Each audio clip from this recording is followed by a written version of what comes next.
And there's another problem with smart meters that concerns me. This is where I become the expert. And that is, the smart meter is hooked up to what they call a Wi-Fi connection. It's a radio connection, essentially. It sends out its signal out to the world.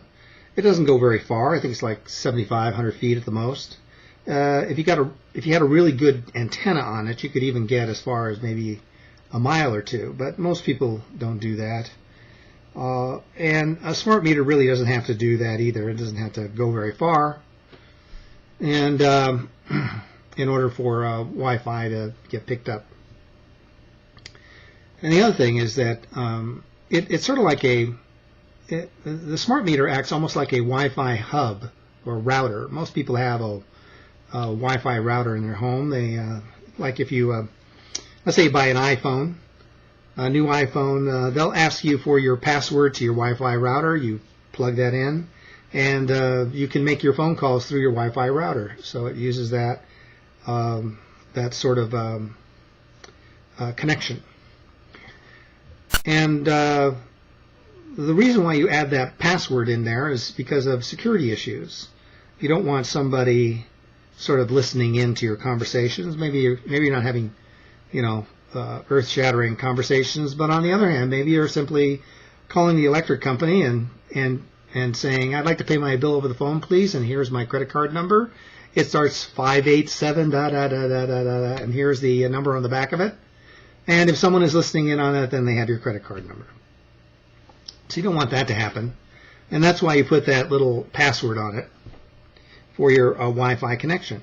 What that password does, if it's a good password, is that it's jumbled up into a little secret code, an encryption code, and that jumbles up all the transmissions that you ever have, so that your voice becomes, if anyone were to listen to it over the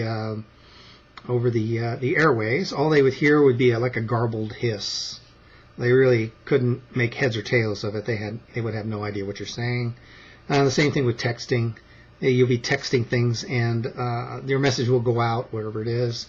But because you had a good password on it and it's all encrypted, that all gets scrambled so that nobody can hook up to your Wi-Fi connection.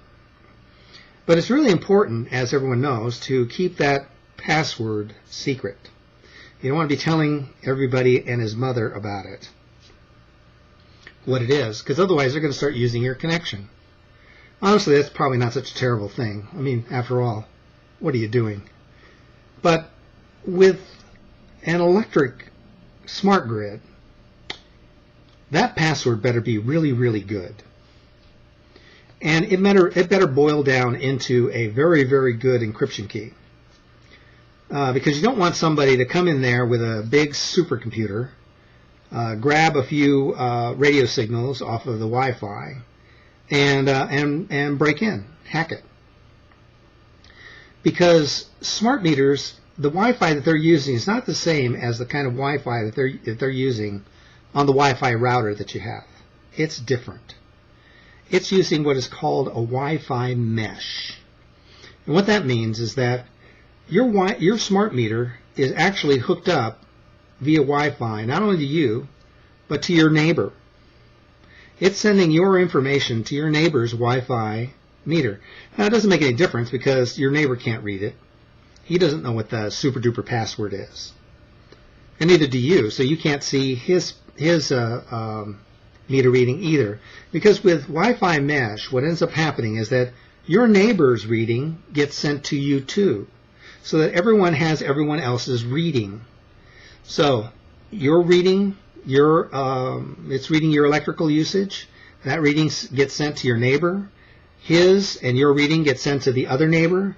And eventually, because it's in like a mesh, like a fishnet, everything is every piece of data is duplicated across the entire mesh until everyone has it. And this is the way that the electric company gets it.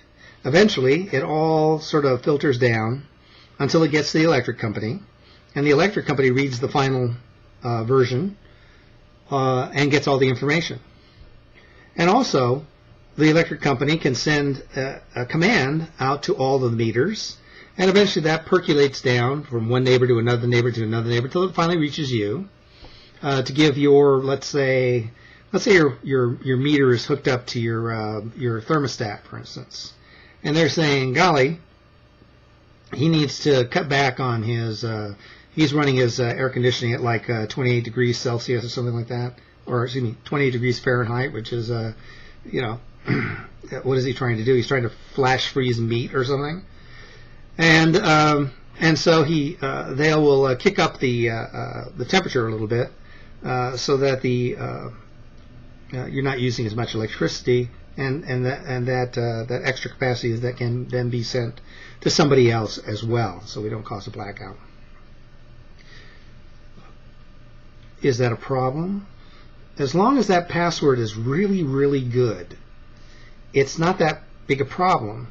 Even if you use like a supercomputer to try to break it, it might take like 3,000 years or something. And that's just for one packet, and you might be able to break it for a day or something like that, and then the next day the key will be slightly different, and you'll have to break it again.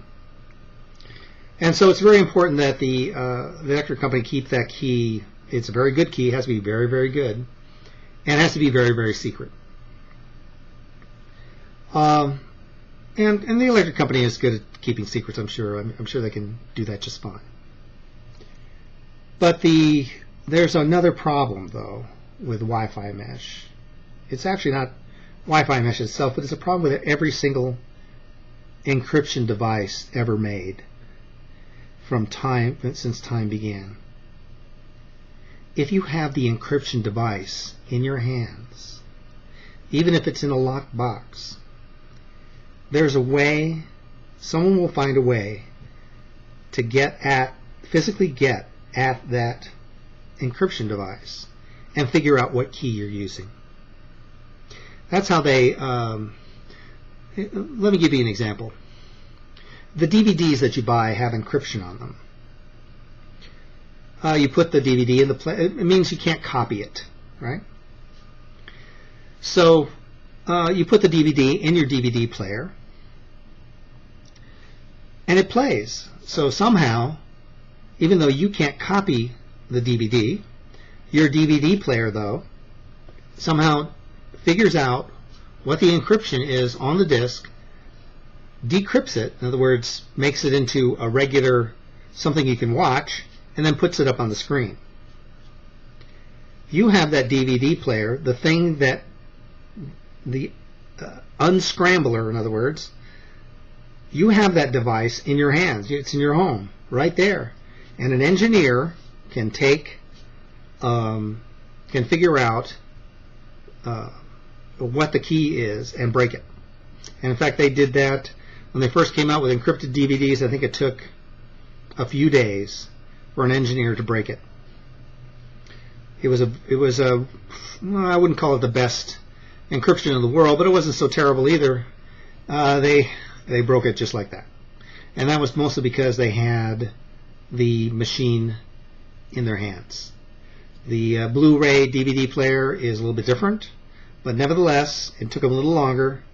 But nevertheless, because they had the DVD player in their hands, they were able to. An engineer was able to figure out exactly how to break in, hack it. And the same thing is true with the smart meter, by the way. The smart meter is physically in the customer's possession. It's sitting on the side of his house. And I read an article in Forbes magazine where an engineer had taken a hypodermic needle, had inserted it into the smart meter area there, and he, with an oscilloscope, he was able to guess what the key was, hack into it. And not only was he able to read his own data, the data, let's say the reading from the smart meter, he was able to read his neighbor's meter. He was able to read the people down the street's meter. And not only that, but he was able to change the data. In other words, he could have said that his usage was less than what the meter was actually reading. Or, let's say he didn't like his neighbor. He could make that terrible neighbor down the street with the dog that's barking all the time, make him pay more. And really drive him crazy. Are people going to do this? Probably not. But as the use of smart meters continues to grow and grow and grow, it's going to become reasonably lucrative to do this. Because if you're, let's say, if you're tracking your neighbor's usage, you can tell when he's not home. Because he's not using that much electricity, right? He's not opening the refrigerator. He's not flipping on the TV. There are a lot of things that he's not doing. And so his electricity usage is way low.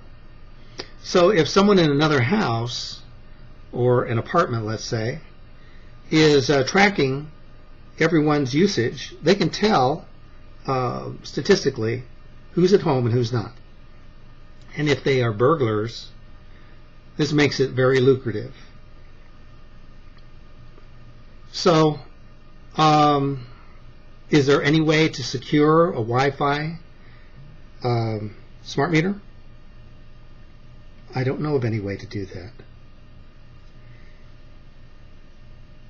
You're going to be at the mercy